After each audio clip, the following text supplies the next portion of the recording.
அனைவருக்கும் வணக்கங்க. இந்த பதிவுல சிம்ம ராசியை பத்தி பார்க்க போறோங்க, மீன ராசியை பத்தியும் பார்க்க போறோம்.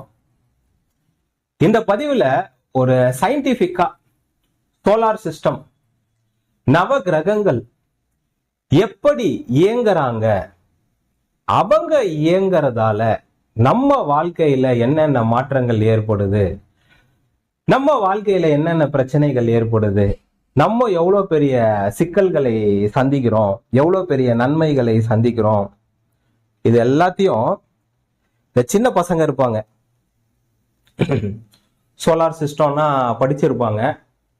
இப்போ ஒரு சின்ன பையனுக்கு கூட இந்த வீடியோவை பார்க்கும்போது, ஒரு 15 வயசு பையன் இந்த வீடியோவை பார்த்தானா அவனுக்கு கிரகங்கள்னா என்ன, சோலார் சிஸ்டம்னா என்ன, நம்ம ராசி மண்டலம்னா என்ன, இந்த கிரகங்கள் நகரும் போது நம்மளுக்கு என்னென்னலாம் நடக்கும், நம்மளுக்கு என்ன நன்மைகள் தீமைகள், இது ஒரு மிகப்பெரிய ஒரு பாடமாக அமையும். இது நிறைய பேர் கொஞ்சம் டெக்னிக்கலா இருப்பாங்க, நிறைய பேர் வேற வேற மதத்துல கூட இருப்பாங்க. ஸோ நான் கிறிஸ்டினா இருக்கிறேன், நான் ஜாதகம் பார்க்க மாட்டேன், நான் முஸ்லீமா இருக்கிறேன், நான் ஜாதகம் பார்க்க மாட்டேன். இந்த கிரகங்கள் முஸ்லீமுக்கு, கிறிஸ்டினுக்கு, புத்திசம்க்கு, இந்துவுக்கு எல்லாருக்கும் ஒரே சூரியன் தான். இப்போ பாருங்க, மே மாசத்துல கிளின்னு கிழிச்சிட்டு இருக்காரு. எல்லாருக்கும் ஒரே சூரியன் தான், ஒரே சந்திரன் தான், நம்ம எல்லாருக்கும் ஒரே கடவுள் தான். நம்ம அந்தந்த மதத்தோடைய தலைவர்கள் அவங்க சம்பாதிக்கணும், அவங்க பெரியாளா இருக்கணும்னு மதத்தை பிரிச்சிருக்காங்க. ஏன்னா ஒரு கட்சி இருக்கு, அந்த கட்சியில ஒருத்தர் தான் தலைவரா இருப்பாரு. அதே அந்த கட்சி பிரிஞ்சுதுன்னு வைங்களேன், அந்த இன்னொரு பிரிஞ்ச கட்சிக்கு ஒரு தலைவர் வந்துருவாரு. சோ அவரு நல்லா சம்பாதிப்பார். அதுதான் கான்செப்டே தவிர இறைவன் என்பது ஒருத்தர் தான், கிரகங்களும் ஒருத்தங்க தான். முஸ்லீமுக்கு அஷ்டமத்து சனியும் வேலை செய்யும், கிறிஸ்டினுக்கு 7.5 சனியும் வேலை செய்யும், இந்துக்கு அஷ்டமத்து சனி 7.5 சனியும் வேலை செய்யும். நம்ம எல்லாருக்கும் ஒரே கிரகங்கள் தான், ஒரே செயல்பாடு தான். ரைட்டுங்களா? இப்ப இந்த பதிவுல சிம்ம ராசியை பத்தி பார்க்க போறோம், மீன ராசியை பத்தி பார்க்க போறோம். டெக்னிக்கலா பார்க்க போதும். இந்த கிரகங்கள் வானத்துல சுழலும் போது என்னெல்லாம் நடக்குதுன்றத இந்த பதிவுல பார்க்க போறோம். சிம்ம ராசிக்கு அஷ்டமத்து சனி போய்கிட்டு இருக்கு. மீன ராசிக்கு 7.5 சனியில ஜென்ம சனி போய்கிட்டு இருக்கு. சிம்ம ராசிக்கு அஷ்டமத்து சனினா என்னன்னு கேட்டீங்கன்னா, அந்த ராசிக்கு 8ல சனி வரும்போது அட்டம சனியாக செயல்படும். அந்த நேரத்துல அஷ்டமத்து சனி நடக்கும்போது அந்த ராசி நபர், இந்த சிம்ம ராசியில யாரெல்லாம் பிறந்தாங்களோ அனைவருமே பாதிக்கப்படுவார்கள். ஏதாவது ஒரு விதத்துல பாதிக்கப்படுவார். அவங்களுடைய வசதிக்கேற்ப, அவங்களுடைய ஜாதகத்தோடைய வலுவுக்கேற்ப, அவங்களுடைய இருப்பிடத்துக்கேற்ப, அவங்க வாழ்ந்துன்னு இருக்கிற அந்த லெவலுக்கு ஏற்ற அவங்களுக்கு அந்தந்த லெவல்ல பிரச்சனைகள் வரும். அனைத்து விதமான பிரச்சனைகளும் அஷ்டமத்து சனியாலையும் 7.5 சனியாலையும் கொடுக்க முடியும். எல்லா பிரச்சனையும் கொடுக்க முடியும். குடும்பத்துல பிரச்சனையும் கொடுக்க முடியும், கடனையும் கொடுக்க முடியும், வியாதியையும் கொடுக்க முடியும், விபத்தையும் ஏற்படுத்த முடியும். சிஎம்மா இருக்கிறவரை சிஎம் இல்லாம பண்ண முடியும். ஒருத்தர் பெரிய ஒரு பொசிஷன்ல இருக்கிறவரை கைது பண்ண முடியும். எல்லா நெகட்டிவையும் அஷ்டமத்து சனியால பண்ண முடியும். இதுதான் நெகட்டிவ், அதுதான் நெகட்டிவ் எல்லாம் கிடையாது. எல்லா நெகட்டிவையும் பண்ண முடியும். ஆனா அவங்க ஜாதகத்துல கர்மா எப்படி இருக்குது, அவங்களுடைய இருப்பிடம் எப்படி இருக்குது, இதெல்லாம் பார்த்துதான் செயல்படுத்துவாங்க.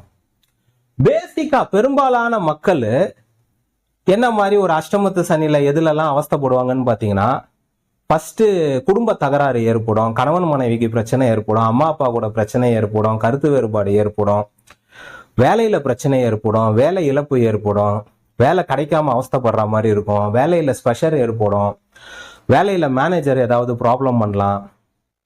ரைட்டுங்களா? வேலை தேடின்னு இருக்கிற பசங்களுக்கு வேலை கிடைக்காம அவஸ்தைப்படுவாங்க. கவர்மெண்ட் வேலை தேடின்னு இருக்கிற பசங்களுக்கு கவர்மெண்ட் வேலை கிடைக்காம அவஸ்தைப்படுவாங்க. இங்க இருந்து வெளிநாட்டுக்கு போகிறதுக்கு விசா கிடைக்காம அவஸ்தைப்படுவாங்க. வெளிநாட்டுல இருந்து இங்க வரத்துக்கு விசா கிடைக்காம அவஸ்தைப்படுவாங்க. ஸோ பணம் சம்பந்தமான விஷயத்துல பிரச்சனையை ஏற்படுத்தும். இப்போ பிசினஸ் பண்ணிட்டு இருந்தாங்கன்னா பிசினஸ்ல நஷ்டம் ஏற்படும், பிசினஸ்ல பிரச்சனைகள் ஏற்படும். அவங்கவங்க எந்தெந்த லெவல்ல இருக்கிறாங்களோ, ஒருத்தர் பெரிய தொழிலதிபரா இருப்பாரு, அவருக்கு பெரிய பிசினஸ்ல ப்ராப்ளம் ஏற்படும், அவருக்கு வந்து அவருடைய தொழில நஷ்டம் ஏற்படும்.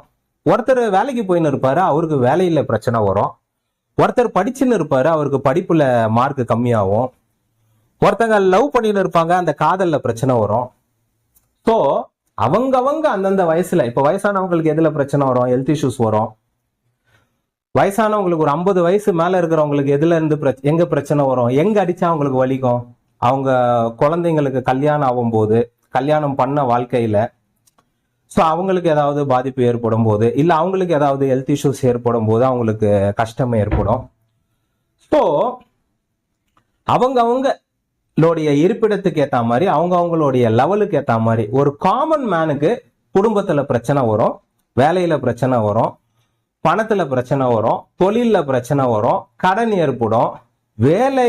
வேலை இழப்பு ஏற்படலைன்னா வேலையில கடுமையான மன அழுத்தம், வேலை பளு ஜாஸ்தியா இருக்கும், கணவன் மனைவிக்குள்ள பிரச்சனை ஏற்படும். இதெல்லாம் ஒரு காமன் மேனுக்கு நடக்கும்.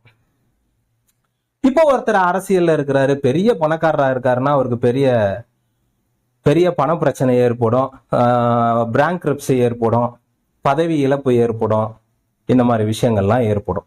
ரைட்டு. அதே இப்போ நான் என்ன சொன்னனோ அதே தான் 7.5 சனிலையும் ஏற்படும். நம்ம என்னென்ன லெவல்ல இருக்கிறோமோ, இப்போ ஒரு நார்மலா ஒருத்தர் ஐடி கம்பெனில வேலைக்கு போயின்னு இருக்காரு, அவரை தூக்கி ஜெயிலியா போடுவாங்க? கிடையாது.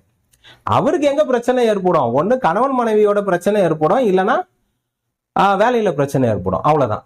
ஒருத்தர் படிச்சுன்னு இருக்கிறாரு, அவரை தூக்கி என்ன ஜெயிலியா போடுவாங்க? இல்ல அவருக்கு என்ன பதவி இழப்பா ஏற்படும்? கிடையாது. அவருக்கு எங்க இருந்து பிரச்சனை வரும்? படிப்புல பிரச்சனை வரும், அரியர் வைப்பாரு, பாஸ் ஆக மாட்டாரு. இதுதான் கான்செப்ட். அஷ்டமத்து சனியில இருக்கிற பலனும் ஒண்ணுதான், 7.5 சனியில இருக்கிற பலனும் ஒண்ணுதான். அஷ்டமத்து சனிக்கும் 7.5 சனிக்கும் என்ன டிஃபரன்ஸ்ன்னு கேட்டீங்கன்னா, அஷ்டமத்து சனியில ஒரு 3 வருஷத்துல போட்டு அடின்னு அடிப்பாங்க, 7.5 சனியில ஒரு 8.5 வருஷத்துக்கு போட்டு அடின்னு அடிப்பாங்க. இது டியூரேஷன் கம்மி, ஆனா ஸ்ட்ராங்கு. அது டியூரேஷன் ஜாஸ்தி, அது வந்து மினிமம் ஸ்ட்ராங். ரைட்டுங்களா? இதுதான் வந்து கான்செப்ட். ரைட்டுங்களா? ஓகே. இப்போ இந்த சோலார் சிஸ்டம் கிரகங்கள்லாம் இருக்கிறாங்க வானத்துல, இவங்க கிரகங்கள்லாம் சுத்தின்னு இருக்காங்க. சூரியனு மே மாசம் போட்டு கிளின்னு கிழிச்சிட்டு இருக்காரு. சந்திரன் பௌர்ணமி டைம்ல கூட, எப்பவுமே வந்து பௌர்ணமி டைம்ல சந்திரன் உலகத்தை, பூமியை கூல் பண்ணுவாரு. இப்ப அவரால் கூல் பண்ண முடியாத அளவுக்கு சூரியன் அடிச்ச அடியில, சூரியன் பகல்ல கிழிச்ச கிளியில நைட்ல சந்திரனாலையும் கூல் பண்ண முடியல. ரைட்டுங்களா? அந்த மாதிரி ஒரு சுச்சுவேஷன்ல இப்ப போயின்னு இருக்கு. அங்கங்க ஆந்திராலலாம், வடநாட்டுலலாம் இந்த வெப்பத்தால செத்துன்னு இருக்காங்க மக்கள், பாவம். ரைட்டு. ஸோ இந்த கிரகங்களோட அனைத்து இயக்கத்தால தான் இவ்வளோ நம்ம பிரச்சனைகளை ஃபேஸ் பண்றோம். நல்லது கெட்டது எல்லாமே இவங்கனால தான். நல்லதையும் ஃபேஸ் பண்றோம், இவங்கனால தான் நம்ம பிரச்சனையும் ஃபேஸ் பண்றோம். சூரியன், புதன், சுக்கிரன், சந்திரன், செவ்வாய், குரு, சனி. ராகு கேது வந்து நிழல் கிரகங்கள். ரைட்டுங்களா? இந்த சூரியனையும் சந்திரனையும் பேஸ் பண்ணி 2 ஷேடோ வரும், அதுதான் ராகு கேது. இதுல என்ன ஒரு பியூட்டின்னு கேட்டீங்கன்னா, இப்போ நம்மளுக்கு இந்த காலத்துல நெட் இருக்குது, கூகுள் இருக்குது, புக் இருக்குது, இந்த மாதிரி போர்டு இருக்குது, இந்த மாதிரி பென் இருக்குது, வீடியோ எடுக்கிறதுக்கு கேமரா இருக்குது, இதை போட்டு பார்க்கறதுக்கு யூடியூப் இருக்குது. அந்த காலத்துல ஒண்ணுமே இல்லாம, எப்படி ஒண்ணுமே இல்லாம, எழுதுறதுக்கு பெண்ணு கூட இல்லாம, சூரியன் இங்க இருக்கு, புதன் இங்க இருக்கு, சுக்கிரன் இங்க இருக்குதுன்னு சித்தர்கள், ரிஷிகள், முனிகள், ஞானிகள் கண்டுபிடிச்சாங்க பாத்தீங்களா? அவங்க தான் பெரிய ஆள். நம்மலாம் அவங்களுடைய காலில் ஒட்டின்னு இருக்கிற தூசுக்கு கூட சமம் கிடையாது. ரைட்டுங்களா? இந்த காலத்துல இப்போ ஒரு 100-200 வருஷமா எதோ வச்சு டெக்னிக்கல் எக்யூப்மெண்ட்டை வச்சு கண்டுபிடிக்கிறாங்க. பூமி இங்க இருக்குது, இத்தனை டிகிரியில இருக்குது, இங்க இருக்குது, சூரியன் இங்க இருக்குது. இப்போதான் பூமி ரவுண்டா இருக்குதா தட்டையா இருக்குதான்னு இப்போதான் கன்ஃபார்ம் பண்ணாங்க. ஆனா அந்த காலத்திலேயே எல்லாத்தையும் அவங்க வந்து கணிச்சு 8000 வருஷத்துக்கு முன்னாடி கிரகங்கள்னு ஒண்ணு இருக்கிறத கணிச்சு அதை தூக்கின்னு போய் கோவிலுக்குள்ள உட்கார வச்சு இந்த கிரகங்களுக்கு பெயர்ச்சிகள்னு பஞ்சாங்கத்துல எழுதி எவ்வளோ பெரிய சம்பவத்தை பண்ணியிருக்காங்க பாருங்க. எல்லாம் நம்மளுடைய நன்மை, இந்த உலகத்துக்குடைய நன்மைகளுக்கு அவங்க பண்ணியிருக்கிறாங்க. அந்த கோவிலுக்கு போனா உனக்கு அந்த கிரகத்தோடைய தாக்கம் குறையும், அந்த கிரகத்துல இருக்கிற கோவிலுக்கு போனா நீ இந்தந்த கோவிலுக்கு போனா இந்தந்த பிரச்சனைகள் தீரும்ன்றதெல்லாம் அந்த காலத்திலேயே அவங்க செட் பண்ணி இவ்வளவு பிரமாதமாக செட் பண்ணி இருக்கிறாங்க. இந்த காலத்துல இதெல்லாம் கண்டுபிடிச்சது பெரிய விஷயம் கிடையாது. அந்த காலத்துல எவ்வளவு அற்புதமா இதெல்லாம் பண்ணியிருக்கிறாங்கன்னு கனவுல கூட நம்ம எதிர்பார்க்க முடியாது, அந்த அளவுக்கு பண்ணியிருக்காங்க. ரைட்டுங்களா? இப்போ ஃபர்ஸ்ட் சூரியன் இங்க இருக்காருங்க. அடுத்தது இந்த சூரியனை ஒட்டி புதன் இருக்கிறார். அதுக்கப்புறம் செகண்ட் லேயர்ல சுக்கிரன் இருக்கிறார். அதுக்கப்புறம் நம்ம பூமி இருக்கு. நம்ம பூமிக்கு சேட்டலைட் மாதிரி தான் சந்திரன் இருக்கிறார். நம்ம இந்த இறைவன் நம்மளுக்கு இந்த பூமிக்கு இந்த நவ கிரகங்களும் கொடுக்கிற சிக்னலை இந்த சந்திரன் வாங்கி பூமிக்கு அனுப்புவார். அதனாலதான் இந்த சந்திரன் ரொம்ப முக்கியமானவர், ராசி ரொம்ப முக்கியமானவர். இந்த ராசிக்கு தான் அஷ்டமத்து சனி, லக்னத்துக்கு கிடையாது. இந்த ராசி ரொம்ப ரொம்ப ரொம்ப ரொம்ப ரொம்ப முக்கியம். சூரியன் சந்திரன் தான் நம்மளுக்கு பிரகாசமா அற்புதமா சூப்பரா தெரிவாங்க. ரைட்டுங்களா? அதுலயும் சந்திரன் அற்புதமா சூப்பரா தெரிவார். சூரியனை கூட நம்மளால பார்க்க முடியாது. இந்த சந்திரன் நம்மளுக்காகவே ஸ்பெஷலா படைக்கப்பட்ட ஒரு கிரகம். இந்த பூமியை சுத்தி வந்துன்னு இருக்கும். இவங்கெல்லாம் சூரியனை, இந்த புதன் சூரியனை சுத்தி வருவாரு, சுக்கிரன் சூரியனை சுத்தி வருவாரு, பூமி சூரியனை சுத்தி வரும், செவ்வாய் சூரியனை சுத்தி வருவாரு. ஆனா சந்திரன் நம்ம பூமியை சுத்தம். ஏன்னா சனி கொடுக்குற சிக்னலை வாங்கி நம்மளுக்கு பூமிக்கு அனுப்போம். ஏன்னா சனி ரொம்ப லாங்ல இருக்கிறாரு. அதாவது பாசிங் டெக்னாலஜி மாதிரி. நான் தூரமா இருக்கேன், அதனால இன்னொருத்தர்கிட்ட, இப்போ நான் கோவில்ல உட்காந்துன்னு இருக்கேன், ஆனா ரொம்ப டிஸ்டன்ஸ்ல இருக்கேன். ஒருத்தர்கிட்ட பூ கொடுக்கணும்னு வைங்களேன், முன்னாடி இருக்கிறவர்கிட்ட கொடுப்பேன், அவரு அதை பாஸ் பண்ணி அர்ச்சகர்கிட்ட கொடுப்பாருன்னு வைங்களேன். அந்த மாதிரி சனி கொடுக்குற சிக்னல்ல சந்திரன் வாங்கி நம்மளுக்கு கொடுப்பார்.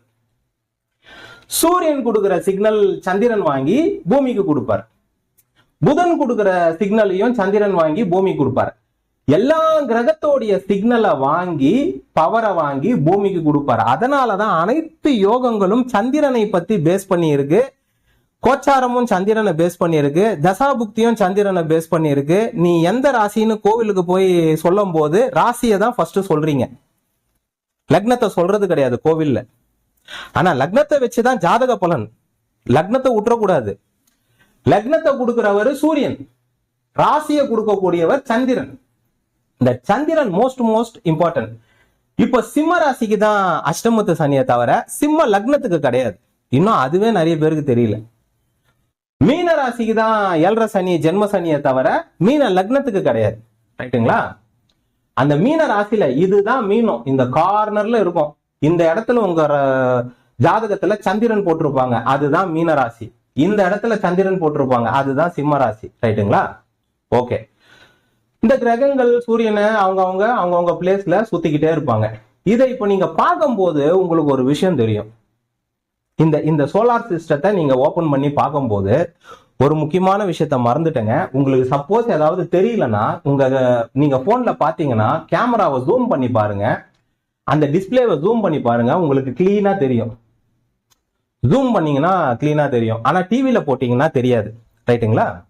ஓகே. இங்க பாருங்க, இந்த சூரியனுக்கு புதன் ஃப்ரெண்டு.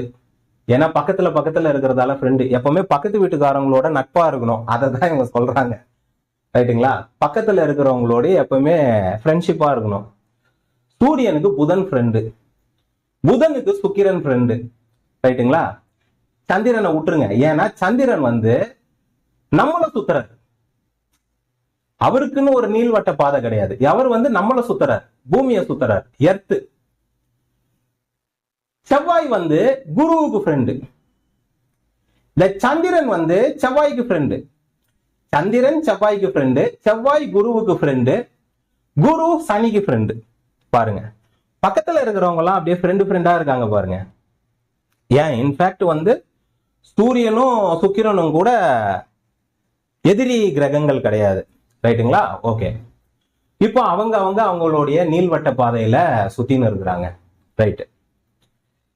இந்த நவ கிரகத்திலேயே கர்மான்னு பேர் வாங்கக்கூடிய, கர்மாவை மனிதர்களுக்கு கொடுக்கக்கூடிய கிரகம் வந்து பாத்தீங்கன்னா சனி, சாட்டன். நம்ம செய்யற பாவ புண்ணியத்துக்கு அவர் தான் வந்து நம்மளுக்கு கணக்கு தரார், கூலி தரார். எப்ப தராருன்னு கேட்டீங்கன்னா, ஜாதகத்துல அவர் உக்காந்துன்னு இருக்கிற இடத்த பேஸ் பண்ணியே நம்ம ஜாதகத்துல கர்மா இருக்கா இல்லையான்றத கண்டுபிடிச்சிடலாம். அவர் எங்க உக்காந்துன்னு இருக்கிறாரோ அங்கதான் கர்மா இருக்கு. அவர் எந்த இடத்தெல்லாம் பாக்குறாரோ அங்கதான் கர்மா இருக்கு. சனிக்கு 3, 7, 10 பார்வை. ரைட்டுங்களா? அவர் சில இடத்துல உட்காரக்கூடாதுன்னுலாம் சொல்லுவோம். இப்போ போன வீடியோ கூட செவ்வாய் சனியை பத்தி தான் போட்டிருக்கேன். அவர் எப்படிலாம் இருக்கக்கூடாதுன்னு அந்த வீடியோல போட்டிருக்கேன். நீங்க வேணா போய் பாருங்க. இந்த சனி கர்மாவை கொடுக்கக்கூடிய கிரகம். இந்த எல்லா கிரகத்திலையும் 9 கிரகத்திலையும் ஃபர்ஸ்ட் மனிதனுக்கு மிகப்பெரிய கெடுபலனை செய்ய முடியும்னா அது சனியால முடியும். நீங்க நல்லா பாருங்க, சூரியன் ரவுண்டா இருப்பாரு, புதன் ரவுண்டா இருப்பாரு, சுக்கிரனும் ரவுண்டா இருப்பாரு, எல்லாம் ரவுண்டா இருப்பாங்க. இவருக்கு மட்டும் இவரை சுத்தி, அவர் ரவுண்டா இருப்பாரு, அவரை சுத்தி ஒரு சர்க்கிள் இருக்கும், ஒரு ரிங் இருக்கும். அதுதான் அவருக்கு ஸ்பெஷலா கொடுத்த ஒரு பவர்னு நான் நினைக்கிறேன். சும்மா இது வந்து ஒரு ஜெனரல் இதுக்கு சொல்றேன். அந்த கிரகத்தை சுத்தி ஒரு சர்க்கிள் இருக்கும், ரிங் மாதிரி இருக்கும். வானத்துல பிரகாசமா சில சமயங்கள்ல சனி தெரிவாரு, சூப்பரா தெரிவார், கரு நீளத்துல இருப்பார், ஃபேண்டாஸ்டிக்கா இருப்பார். அந்த சர்க்கிளே சில சமயங்கள்ல நான் நிறைய வாட்டி பார்த்திருக்கேன். அது வந்து எப்பவுமே கிரகங்களை நல்லா பார்க்கணும்னா சவுத் இந்தியாவுக்கு போயிடணும். வெளிச்சமான ஊர்ல இருந்து பார்க்க கூடாது. இப்ப சென்னை மாதிரி சிட்டில இருந்து வானத்தை பார்த்தா கிரகங்கள் கிளீனா தெரியாது. இருட்டா இருக்கிற மாதிரி ஊருக்கு போயிடணும். அதாவது ஏதாவது இந்த கிராமம் மாதிரி வெளிச்சமே இல்லாத ஊருக்கு போயிட்டு எங்கன்னா ஒரு ரோட்லயோ ஏதோ ஒரு மண்ணுலயோ உக்காந்துக்கிட்டு வானத்தை பார்த்தோம்னா இந்த கிரகங்கள் கிளீனா தெரியும். ஒரு வாட்டி உத்தரகோசமங்கைன்னு ராமநாதபுரம் பக்கத்துல ஒரு கோவில் இருக்கு. உலகத்திலேயே முதல் சிவன் கோவில், முதல்னு சிவனுக்கு கோவில் கட்டினது அந்த கோவில் தான். ராமேஸ்வரம் பக்கத்துல இருக்கு, ராமநாதபுரத்துல இருக்கு. அந்த கோவிலுக்கு போயிட்டு போற வழியில அது வந்து ஒரு பெரிய காடு மாதிரி இருக்கும். இப்ப கூட அப்படிதான் இருக்கு. அந்த ராமநாதபுரத்துல இருந்து ஒரு 17 கிலோமீட்டர் அந்த கோயிலுக்கு போகணும். போகும்போது வானத்துல சுக்கிரனும் சனியும் ஃபேண்டாஸ்டிக்கா தெரிஞ்சாங்க, பிரகாசமா தெரிஞ்சாங்க, கண்ணுலயே சூப்பரா தெரிஞ்சாங்க. அந்த மாதிரி இருட்டா இருக்கணும், அந்த ஏரியா இருட்டா இருக்கணும். அப்படியே வயல்வெளியா இருக்கும் போது கிரகங்களை பார்க்கும்போது பக்காவா தெரியும். அதே சென்னையில மறுநாள் வந்து பாக்குறேன், சனி கண்ணுக்கு தெரியல. ரைட், அதுக்கு தான் சொல்றேன். இந்த சனி கர்மாவை கொடுக்கக்கூடிய கிரகம். இப்ப பாருங்க, இந்த சிம்ம ராசிக்கு 8ல வரும்போது அஷ்டமத்து சனி, மீன ராசியில ஜென்மத்துல இருக்கும் போது அஷ்டமத்து சனி. ரைட்டுங்களா? அங்க பாருங்க, இந்த சிம்ம ராசி 1, கன்னி ராசி 2, துலா ராசி 3, விருச்சிகம் 4, தனுசு 5, மகரம் 6, கும்பம் 7, மீனம் வந்து பாத்தீங்கன்னா 8. இப்போ இந்த சனி வானத்துல இங்கதான் இருக்கிறார்.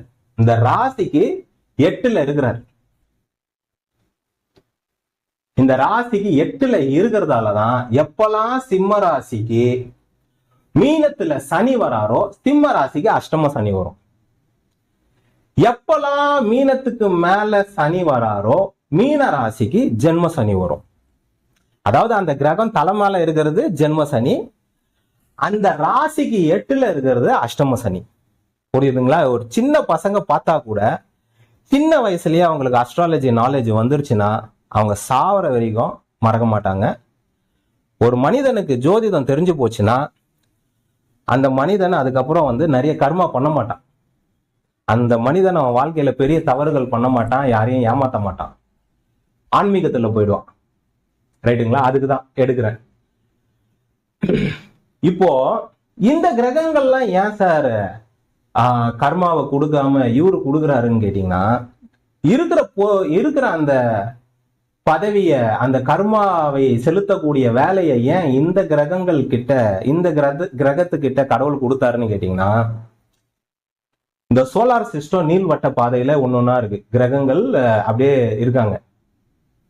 இவங்களுக்கு அவுட்டர்ல தான் ராசி மண்டலம் இருக்கு. அதனாலதான் உங்களுக்கு கிளீனா போட்டிருக்கேன். இந்த சோலார் சிஸ்டத்துக்கு அவுட்டர்ல தான் ராசி மண்டலம் இருக்கு. இந்த சனி என்ன பண்றாருன்னா, நம்ம பிறந்துடுறோம், நம்ம ஏதோ ஒரு ராசியில பிறந்துடுறோம். ஆனா ஒரு செகண்டும் அந்த ராசியில இருந்து நம்மளுக்கு சிக்னல் வந்துன்னு இருக்கு. அந்த ராசியில இருந்து நம்மளுக்கு வானத்துல இருக்கிற அந்த சிம்ம ராசியில இருந்து சிம்ம ராசி அன்பர்களுக்கு சிக்னல் போயின்னு இருக்கு. எல்லாம் கண்ணுக்கு தெரியாது, இதெல்லாம் கண்ணுக்கு தெரியாது. எப்படி உங்க போனுக்கு சிக்னல் கண்ணுக்கு தெரியாம உள்ள வருதோ அதே மாதிரி உங்க ராசி கிட்ட இருந்து உங்களுக்கு தினம் தினம் சிக்னல் வந்துன்னு இருக்கு. நம்புறவங்க நம்புங்க, நம்பாதவங்க நம்பாமையே இருங்க. ரொம்ப நல்லது, ஜோதிடத்துக்கு ரொம்ப நல்லது. போன்ல இருந்து போனுக்கு கால் வருது, வீடியோ கால் வருது, டவுன்லோட் பண்றோம், படத்தை டவுன்லோட் பண்றோம், வீடியோ பார்க்குறோம். அதெல்லாம் கண்ணுக்கு தெரிஞ்சா, அந்த டேட்டா அந்த இன்டர்நெட் கண்ணுக்கு தெரிஞ்சா வருது, போன் கால் கண்ணுக்கு தெரிஞ்சா வருது. அதே மாதிரிதான் சிம்ம ராசி அன்பர்களுக்கு சிம்ம ராசியில இருந்து ஒரு நாளும் சிக்னல், ஒரு செகண்டும் சிக்னல் வந்துன்னு இருக்கு. இததான் அந்த காலத்துல சித்தர்கள் கண்டுபிடிச்சாங்க. கடகராசி அன்பர்களுக்கு கடக ராசியில இருந்து சிக்னல் வந்துன்னே இருக்குது. மிதுன ராசியில இருந்து சிக்னல் வந்துன்னே இருக்கும். அதனால்தான் அவங்களுடைய ராசிக்கும் அவங்களுக்கும் ஒரு பெரிய தொடர்பு இருக்கு. மேசராசி அன்பர்கள் கோபக்காரங்களா இருப்பாங்க, ஏன்னா செவ்வாயோடைய ராசி, ரைட்டுங்களா? ரிஷபராசி அன்பர்கள் ஆடம்பரத்தை விரும்புவாங்க, ஏன்னா அது சுக்கிரனோட ராசி. ஸோ அந்தந்த ராசி மாதிரி தான் அவங்க பிஹேவ் பண்ணுவாங்க. நீங்க செவ்வாய் ராசியில பிறந்தீங்கன்னா செவ்வாய் மாதிரி தான் பிஹேவ் பண்ணுவீங்க. சுக்கிரனோட ராசியில பிறந்தீங்கன்னா சுக்கிரன் மாதிரி தான் பிஹேவ் பண்ணுவீங்க. சூரியனுடைய ராசியில பிறந்தீங்கன்னா சூரியன் மாதிரி தான் பிஹேவ் பண்ணுவீங்க. சிம்ம ராசினால என்ன நம்மளுக்கு ஞாபகம் வரும்? கோபம், பிடிவாதம். ஏன்னா சூரியன் இப்ப வெளியில போய் ஒரு 12 மணிக்கு நின்று பாருங்க, அவருடைய கோபத்தை காட்டுவாரு வெயில்ல, அந்த மாதிரி, ரைட்டுங்களா? அந்தந்த ராசிகையில இருந்து நம்மளுக்கு சிக்னல் வந்துன்னு இருக்கும். நம்மளுக்கு அது கண்ணுக்கு தெரியாது. நம்ம உயிர் இந்த உடம்புல இருக்கிற வரைக்கும் நம்ம உயிர் சிம் கார்டு மாதிரி. நம்ம உயிர் கடவுள் உள்ள சிம் கார்டை செட் பண்ணுவாரு, அவருக்கு எப்போ வானான்னு தோணுதோ அப்போ புடுங்கிடுவாரு. அந்த உயிருக்கும் அந்த கண்ணுக்கு தெரியாத உயிருக்கும் அந்த ராசிக்கும் கனெக்ஷன் இருந்துக்குன்னே, நம்ம வாழ்ற வரைக்கும் கனெக்ஷன் இருந்துக்குன்னே இருக்கும். இவர் என்ன பண்ணுவாரு, இந்த சனி என்ன பண்ணுவாரு, இங்க போய் இந்த மீனத்தை மறைப்பார், கம்ப்ளீட்டா வர சிக்னல்ல மறைச்சிடுவார். அப்போ இந்த ராசி சஃபர் ஆகுது. எப்படி சஃபர் ஆகுது?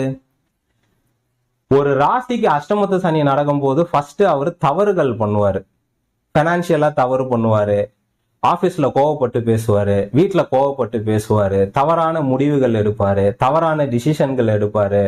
அஷ்டமத்து சனியில போய் வீடு கட்டுவாரு, அஷ்டமத்து சனியில போய் இன்வெஸ்ட்மெண்ட் பண்ணுவாரு.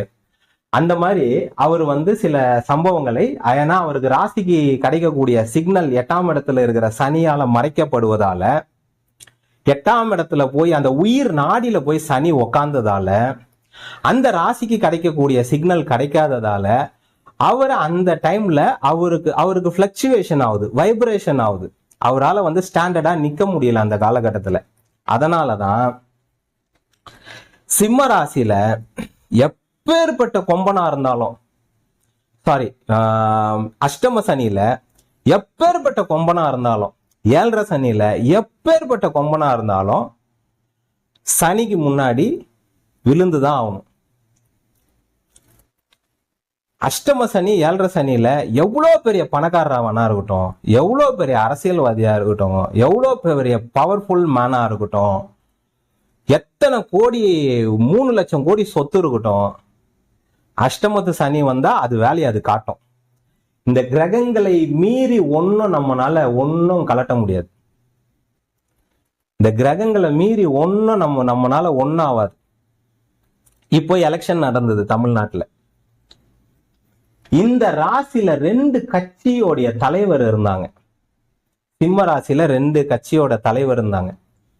ஒருத்தர் சீமான், இன்னொருத்தர் மு.க. ஸ்டாலின், முன்னாள் முதலமைச்சர். இந்த அஷ்டமத்து சனியில 2 பேருமே எலெக்ஷன்ல ரொம்ப நெகட்டிவான விஷயங்களை பார்த்தாங்க, தோல்விகளை சந்திச்சாங்க, ரைட்டுங்களா?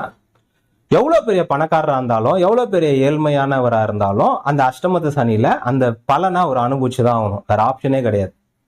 அதே மாதிரி 7.5 சனியில, முக்கியமா ஜென்ம சனியில எவ்வளவு பெரிய ஆளா இருக்கட்டும் அவரு அந்த பிரச்சனையை ஃபேஸ் பண்ணி ஆவார். இந்த அதானின்னு ஒருத்தர் இருக்கிறாரு வடநாட்டுல, பெரிய தொழிலதிபர் அதானி. அவர் வந்து மீனராசி. அவர் பாத்தீங்கன்னா அவருக்கு எப்போ 7.5 சனி ஸ்டார்ட் ஆச்சோ அப்பத்துல இருந்து அவருக்கு வெளிநாட்டுல இருந்து பிரச்சனை வந்துன்னு இருக்கு. உங்க கம்பெனி வந்து ஃபேக்கா வந்து இது பண்ணுது, நீங்க வந்து அவர் மேல ஏகப்பட்ட குற்றச்சாட்டு வச்சு அவங்களுடைய ஸ்டாக்கை பிடிச்சி அடிப்பாங்க. அவர்கிட்ட ஒரு 10 ஸ்டாக்கு கிட்ட இருக்கு, 10 கம்பெனி இருக்கு. அந்த 10 கம்பெனியோடைய ஸ்டாக்கையும் இறக்கி விடுவாங்க.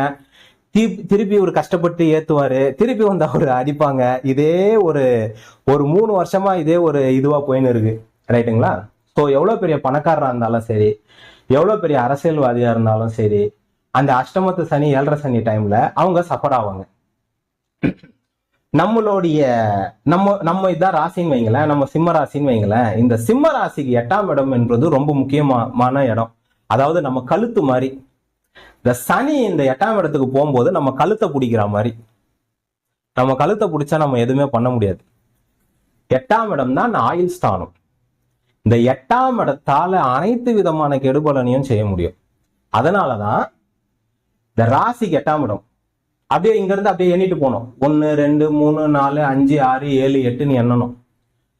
இப்ப கன்னி ராசிக்கு 8ஆம் இடம் மேஷம், துலா ராசிக்கு 8ஆம் இடம் ரிஷபம், விருச்சிக ராசிக்கு 8ஆம் இடம் மிதுனம், தனுசு ராசிக்கு 8ஆம் இடம் கடகம், மகர ராசிக்கு 8ஆம் இடம் சிம்மம், கும்ப ராசிக்கு 8ஆம் இடம் கன்னி, மீன ராசிக்கு 8ஆம் இடம் துலாம், மேஷ ராசிக்கு 8ஆம் இடம் விருச்சிகம், ரிஷப ராசிக்கு 8ஆம் இடம் தனுசு, மிதுன ராசிக்கு 8ஆம் இடம் மகரம், கடக ராசிக்கு 8ஆம் இடம் கும்பம், சிம்ம ராசிக்கு 8ஆம் இடம் மீனம். அதாவது உங்களுடைய ராசிக்கு 8ஆம் இடத்துக்கு சனி வந்தா உங்களுக்கு அஷ்டமத்து சனி. உங்க ராசிக்கு மீன ராசிக்கு கும்பம் 12ஆம் இடம். 12ஆம் இடத்துக்குள்ள சனி வந்துட்டாலே உங்களுக்கு 7.5 சனி ஸ்டார்ட் ஆயிடும். அதுக்கப்புறம் உங்களுடைய ஜென்மத்துல வருவார். அதுக்கப்புறம் 2ஆம் இடத்துக்கு வந்தா பாத சனின்னு சொல்றோம். கும்ப ராசிக்குள்ள சனி வந்ததுல இருந்து மீன ராசிக்கு 7.5 சனி ஸ்டார்ட் ஆச்சு. கும்ப ராசிக்கு ஜென்ம சனி வந்து பாத்தீங்கன்னா 2023 ஸ்டார்ட் ஆச்சு. 2023 24 25 கும்ப ராசிக்கு ஜென்ம சனி இருந்தது. கும்ப ராசிக்குள்ள என்னைக்கு சனி வந்தாரோ அப்பத்துல இருந்து மீன ராசிக்கு 7.5 சனி ஸ்டார்ட் ஆச்சு. அதுக்கப்புறம் வந்து மீன ராசிக்கு இப்போ ஜென்ம சனியில இருக்கு. சனி இப்போ கரெக்டா மீனத்தை மறைச்சின்னு இருக்கார். எப்பவுமே சனி எந்த ராசியில இருக்கிறாரோ, எந்த ராசிய மறைக்கிறாரோ அந்த ராசிக்கும் பிரச்சனை, அதுக்கு பின்னாடி இருக்கிற ராசிக்கும் பிரச்சனை, அதுக்கு முன்னாடி இருக்கிற ராசிக்கும் பிரச்சனை, சனி இருக்கிற இடத்துல இருந்து 6ஆம் இடத்துக்கு இருக்கிற ராசிக்கும் பிரச்சனை. சனி ஒரு இடத்துல இருந்தாருன்னா எத்தனை இடத்த அட்டாக் பண்றாரு பாருங்க. ராசி கட்டத்துல இருக்கிறதே 12 இடம். அந்த 12 இடத்துல அவர் இங்க இருக்கிறாருன்னா கும்பராசிக்கு பாத சனி, மீன ராசிக்கு ஜென்ம சனி, மேஷ ராசிக்கு 7.5 சனி, சிம்ம ராசிக்கு அஷ்டமத்து சனி, கன்னி ராசிக்கு கண்டக சனி. அர்த்தாஷ்டம சனியை விடுங்க, தனுசு ராசிக்கு அஷ்டாஷ்டம சனி. அவர் ஒரு இடத்துல உக்காந்தா 6 இடத்த டிஸ்டர்ப் பண்ணுவார். இருக்கிறதே 12 ராசி, இருக்கிறதே 12 ராசி. ஆனா அந்த 12 ராசியில அவர் 6 இடத்த அடிப்பார். அதுதான் அவர் வந்து கர்மகாரகன்னு சொல்றோம். இந்த சனி பகவான் அந்த ராசி அப்படியே டோட்டலா பிளாக் பண்றதால, இப்ப மீனத்தை அவர் பிளாக் பண்ணியிருக்காரு. மீனத்தை அவர் பிளாக் பண்றதால அந்த ராசிக்கும் ரொம்ப பேட் டைம்னு சொல்லலாம், சிம்ம ராசிக்கும் பேட் டைம்னு சொல்லலாம். அதுதான் பேசிக்கா நம்மளுக்கு பேட் டைம்னா என்னது? நம்மளுக்கு ஜாதகத்துல கர்மா இல்லைன்னா சனி நம்மளை அடிக்கவே மாட்டார். இன்னொன்னு, நீங்க சின்ன வயசுல ஒரு 7.5 சனிய அஷ்டமத்து சனியில நல்லா அடி வாங்கிட்டீங்கன்னு வைங்களேன். ஒரு 50 வயசுக்குள்ள உங்களுக்கு ஒரு 7.5 சனி அஷ்டமத்து சனி வந்து நிறைய பிரச்சனைகளை பார்த்துட்டீங்கன்னா அதுக்கப்புறம் வர 7.5 சனி அஷ்டமத்து சனி அதே மாதிரி பிரச்சனைகளை கொடுக்காது. நம்ம 60 வயசு வரைக்கும் வாழ்றோம்னா 2 7.5 சனி 2 அஷ்டம சனி வரும். அதுல ஒரு அஷ்டமத்து சனியும் ஒரு 7.5 சனியும் தான் ரொம்ப ஸ்ட்ராங்கா இருக்கும். ஐயா எனக்கு எல்லா 7.5 சனியும் பிரச்சனை பண்ணுச்சு, எல்லா அஷ்டமத்து சனியும் பிரச்சனை பண்ணுச்சுன்னா கர்மா அந்த அளவுக்கு தலை மேல அத்தனை மூட்டை இருக்குதுன்னு அர்த்தம். பேசிக்கா எல்லாருக்கும் அப்படி பண்ணாது, சில பேருக்கு தான் அப்படி பண்ணும். கர்மா ரொம்ப ஜாஸ்தியா இருந்தாதான் பண்ணும். ஸோ இந்த 7.5 அதுவும் இந்த 7.5 சனியோடைய கெடுபலனை எப்போ எந்த வயசுல இருக்கிறவங்க நல்லா பார்ப்பாங்கன்னா, 25 வயசுல இருந்து 60 வயசுக்குள்ள இருக்கிறவங்க அந்த 7.5 சனி வந்தாலும் சரி, அஷ்டம சனி வந்தாலும் சரி, அதனுடைய கெடுபலனை ஃபேண்டாஸ்டிக்கா பார்ப்பாங்க. குடும்பத்துல பிரச்சனை வரும், கடன் ஏற்படும், வேலையில பிரச்சனை ஏற்படும், தொழில பிரச்சனை ஏற்படும். கணவன் மனைவி பிரச்சனை தான் இன்னைக்கு பெரிய பிரச்சனையா இருக்கு. இந்த 7.5 சனி டைம்ல தான் இன்னொரு பொண்ணோட லிங்கா வருது, இன்னொரு ஆணோட லிங்கா வருது, அது தடம் மாறி போறது, மனைவி விட்டுட்டு இன்னொரு பொண்ணுகிட்ட போறது, கணவனை விட்டுட்டு இன்னொரு பையன்கிட்ட போறது, தொழில பிரச்சனை ஏற்படுவது, பிசினஸ்ல பிரச்சனை ஏற்படுவது, சில பேருக்கு உடம்புல பிரச்சனை ஏற்படுவது, சில பேருக்கு ரேரா விபத்துகள் ஏற்படுவது, சில பேருக்கு காயங்கள் ஏற்படுவது, சில பேருக்கு என்ன வியாதின்னே தெரியாது, ஹாஸ்பிட்டல் போயினே இருப்பாங்க, டாக்டர் என்ன வியாதின்னே சொல்ல மாட்டாரு, ட்ரீட்மெண்ட் கொடுத்துனே இருப்பாரு, 10 டாக்டர் மாத்திருவாங்க, யாராலையும் கண்டுபிடிக்க முடியாது. அஷ்டமத்து சனி முடிஞ்ச பிறகு அது தானா சரியா போயிடும். சின்ன வயசுல இருக்கிற பசங்க சரியா படிக்க மாட்டாங்க, மார்க் வாங்க மாட்டாங்க. நல்லா படிச்சுன்னு இருக்கிற பொண்ணு, ஃபர்ஸ்ட் ரேங்க் வாங்கியிருந்த பொண்ணு 10வது ரேங்க் வாங்கும். இந்த மாதிரிலாம் ஏதாவது சில சம்பவங்கள் கண்டிப்பா ஏதாவது ஒரு டிபார்ட்மெண்ட்லயாச்சும் ஏற்படும். மனிதனுக்கு முக்கியமான டிபார்ட்மெண்ட் நிறைய இருக்கு. ஹெல்த் இருக்கு, வேலை இருக்கு, பணம் இருக்கு, கடன் இருக்கு, கௌரவம் இருக்கு, நிம்மதியா வாழ்றதுன்னு ஒண்ணு இருக்கு, குடும்பம் இருக்கு. இந்த மாதிரி விஷயத்துல ஏதாவது ஒரு விஷயத்துல அடி விழும். அதுதான் அஷ்டமத்து சனியோடையும் 7.5 சனியோடையும் வேலை. இப்போ இந்த மீன ராசிக்கு சிம்ம ராசிக்கும் 2028 பிப்ரவரி அஷ்டமத்து சனி முடியும். சனி மீனத்துல இருந்து மேஷத்துக்கு பயிற்சி ஆவார். இதுக்கு முன்னாடி ஒரு வாட்டி சென்டர்ல வக்ரம் ஆவாரு, ஃப்ரண்ட்ல வருவாரு, அதிசாரம் ஆவாரு. அப்போ மேஷத்துக்கு வந்துட்டு திருப்பி மீனத்துக்கு போயிடுவாரு. அதுக்கப்புறம் ஃபைனலா மீனத்தை விட்டு எப்போ வருவாருன்னா 2028 பிப்ரவரி. இப்போ 2028 பிப்ரவரின்னு ஒன்னா நிறைய பேர் அப்படியே டென்ஷன் ஆவீங்க, இன்னும் இவ்வளவு நாள் இருக்குதா அப்படின்னு டென்ஷன் ஆவீங்க. அதை பத்தி எல்லாம் பயடாதீங்க. ஜோதி தான் எப்பவுமே தெரிஞ்சு வச்சுக்கணும். ஜோதிடத்தை கத்துக்கிட்டு ஐயோ நம்மளுக்கு இப்படி நடந்துருமேலாம் இதை பண்ணக்கூடாது, பயப்படக்கூடாது. ரைட்டுங்களா? எனக்கு எல்லாம் தெரியும். நானும் 7.5 சனி அஷ்டமத்து சனி எல்லாம் பார்த்துன்னு தான் இருக்கேன். என் ராசிக்கு போயின்னு இருக்கும் போதே நான் கிளாஸ் எடுத்துன்னு இருப்பேன். ரைட்டுங்களா? என் ராசிக்கு 7.5 சனி நந்துன்னு இருக்கும் போதே நான் கிளாஸ் எடுத்துன்னு இருப்பேன். அவ்வளவுதான், விட்டுட்டு போயிட்டே இருக்கணும். அவர் நம்மளை அடிக்கிறது அது ஒரு பக்கம் அடிப்பாரு, அதை வாங்கிக்கணும், அதை பர்சனலா எடுக்கக்கூடாது. ரைட்டுங்களா? அவரு நம்மளுடைய கர்மாவை கழிக்கிறார். சனி மாதிரி ஒரு மிகப்பெரிய ஒரு கிரகம் கிடையவே கிடையாது. அவர் தான் நம்ம யாரு, நம்மளுக்கு எந்த இடத்துல கர்மா இருக்குது, நம்ம கர்மாவை மைனஸ் பண்றவருங்க. நியாயமா அவரை கும்பிடணும். நம்ம கர்மாவை நவ கிரகங்கள்ல நிறைய கர்மாலாம் கொடுப்பாங்க, வேற கிரகங்கள்லாம் கொடுப்பாங்க. ஆனா அவரு தான் பெருசா கொடுப்பார். நம்ம கர்மாவை மைனஸ் பண்ணுவாரு. நம்ம போன ஜென்மத்துல யாராச்சும் ஏமாத்தி இருப்போம், ஏதாவது பண்ணியிருப்போம், துரோகம் பண்ணியிருப்போம், காசு விஷயத்துல ஏமாத்திருப்போம், பெண்கள் விஷயத்துல ஏமாத்திருப்போம், ஆண்கள் விஷயத்துல ஏமாத்திருப்போம். எல்லாம் கர்மாவை குறைச்சு விட்டு கிளீன் பண்ணுவார். காலையில ஏஞ்சிக்கிறோம், பாத்ரூமை வச்சுக்கிட்டே நம்ம வாழ முடியுமா? கிளீன் பண்ணிடணும், அப்பதான் நம்ம ஃப்ரெஷ்ஷா இருப்போம். அந்த மாதிரி சனி பகவான் நம்மளுடைய ஆன்மாவை கிளீன் பண்றார். நம்மளுக்கு கெடுபலன் செய்யற மாதிரி செஞ்சுட்டு நம்மளுக்கு அதுல இருந்து மிகப்பெரிய பாடத்தை கத்து கொடுக்குறார். இதெல்லாம் பாரு, இந்த மாதிரி கர்மானாலதான் இது மாதிரி நடக்குது. நீ ஏன் 10 லட்சத்தை இழந்தனா போன ஜென்மத்துல நீ யாரையும் ஏமாத்திருக்க, அதனாலதான் இந்த ஜென்மத்துல நீ 10 லட்சத்தை இழந்த அப்படின்னு அவரு எடுக்கிற கிளாஸ் மாதிரி, சனி பகவான் எடுக்கக்கூடிய கிளாஸ் மாதிரி இந்த உலகத்துல வேற யாராலையும் எடுக்க முடியாது. அவரு அந்த கும்பராசியை போய் கேளுங்க, மகர ராசியை போய் கேளுங்க, கடக ராசியை போய் கேளுங்க, மிதுன ராசியை போய் கேளுங்க. அவரு எடுக்கிற கிளாஸ் மாதிரி வேற யாராலையும் எடுக்க முடியாது. நம்ம முதல்வர் விஜய் கடகராசி அஷ்டமத்து சனியில என்னென்ன ஆச்சு பாரு அவங்களுக்கு. அந்த கரூர்ல அவர் நினைச்சு பார்த்திருப்பாரா? நினைச்சு அந்த மாதிரி ஆகும் நினைச்சிருந்தா வீட்டை விட்டு கிளம்பி இருப்பாரா? நினைச்சு பார்த்திருப்பாரா இந்த மாதிரி கரூர்ல ஒரு இன்சிடென்ட் ஆகும்னு? எத்தனை நாள் அவருக்கு அந்த அஷ்டமத்து சனியில தூக்கம் இல்லாம இருந்திருப்பாரு. நெக்ஸ்ட் என்ன ஆகும், நெக்ஸ்ட் நம்மளுக்கு எங்க இருந்து பிரச்சனை வரும், நம்மளை ஏதாவது கைது பண்ணிடுவாங்களா, நம்மளுக்கு வேற ஏதாவது பிரச்சனை வந்துருமா, நம்ம கட்சியை முடக்கிடுவாங்களா, எத்தனை கேள்விகள் அன்னைக்கு இரவு அவருக்கு இருந்திருக்கும்.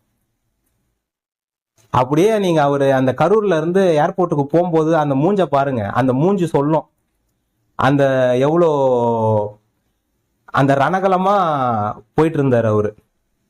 அங்க இருந்தா பிரச்சனை ஆயிடுமா?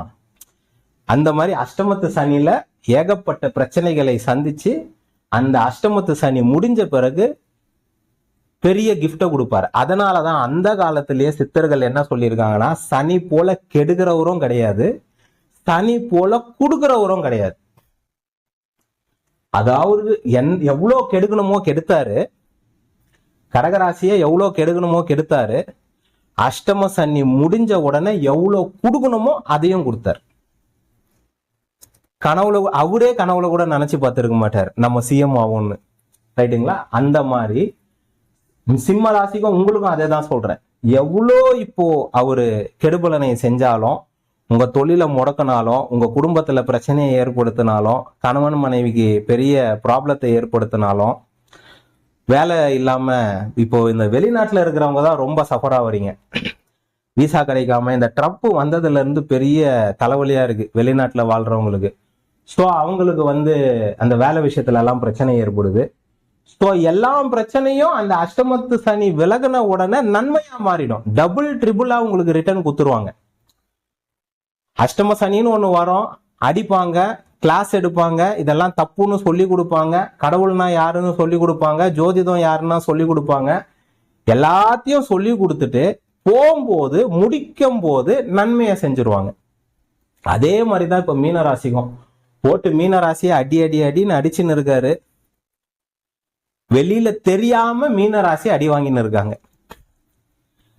மீனராசி உள்ளுக்குள்ள வெளியே சொல்ல அப்படியே இந்த வடிவேலு மாதிரி வெளியே அழாம உள்ளுக்குள்ள அழுதுன்னு இருக்காங்க.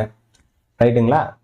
ஸோ அது ஜென்ம சனி முடிஞ்ச பிறகு அதுக்கப்புறம் அந்த ராசிக்கு மிகப்பெரிய முன்னேற்றம் ஏற்படும்.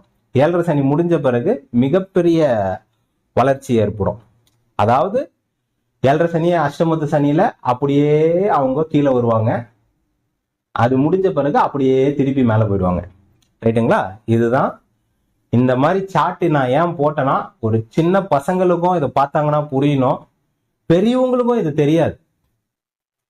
ஏன்னா எல்லாருமே ஜோதிடம் படிக்கிறது இல்லை, சோலார் சிஸ்டத்தை பற்றி யோசிக்கிறது இல்லை, கிரகங்கள் எங்க இருக்குதுன்னு யோசிக்கிறது இல்லை. அதனாலதான் அவங்களுக்கு இது தெரியல. நம்ம ராசிக்கு சனி 2ல இருந்தாலும் தப்பு, 7ல இருந்தாலும் தப்பு, 8ல இருந்தாலும் தப்பு, பின்னாடி இருந்தாலும் தப்பு. நம்ம பிறப்பு ஜாதகத்துல நம்ம என்ன சொல்றோம், லக்னத்துக்கு பின்னாடி இருந்தா விரயத்தை சனி ஏற்படுத்துவார், லக்னத்திலேயே இருந்தார்னா திருமண வாழ்க்கையை கெடுப்பார், 2ல இருந்தாருன்னா குடும்ப வாழ்க்கையை கெடுப்பார், 7ல இருந்தாருன்னா திருமண வாழ்க்கையை கெடுப்பார், 8ல இருந்தாருன்னா எல்லாம் பிரச்சனையும் கொடுப்பார். அதேதான் கோச்சாரத்திலயும் நடக்குது பாருங்க.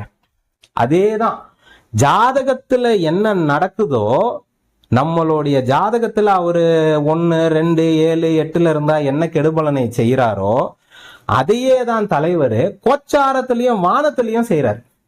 அந்த ராசியவே மறைச்சி ஆஃப் பண்ணி விட்டுருவார். ரைட்டுங்களா? இப்ப மீன ராசி ரொம்ப பிரச்சனையில இருக்கிறதாலதான் உலக பொருளாதாரமும் வீக் ஆகுது. நம்ம மட்டும் வீக் ஆகல, நம்ம மட்டும் பிரச்சனை, மீனராசி மட்டும் பிரச்சனையை ஃபேஸ் பண்ணல. காலபுருஷ தத்துவத்துக்கு முதல் வீடு மேஷம். ஸோ இப்போ காலபுருஷ இந்த உலகத்துக்கு 7.5 சனி ஸ்டார்ட் ஆயிருக்கு. அதனாலதான் உலக பொருளாதாரம் ரொம்ப இன்னும் வீக் ஆகும். நிறைய இந்த சனி இங்க மேஷத்துக்கு வரும்போது நிறைய இடத்துல நெருப்பு எரியும்.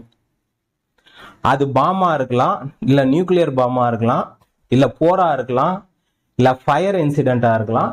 இந்த சனி இது நெருப்பு. ரைட்டுங்களா? இந்த நெருப்பு ராசி இது. இந்த சனி இங்க வரும்போது ஏதோ சில நாடுகள் கொழுந்து விட்டு எரிய போகின்றது. ரைட்டுங்களா? மேபி அது சில முஸ்லிம் கண்ட்ரிஸா இருக்கும்னு நான் நினைக்கிறேன். ரைட்டுங்களா?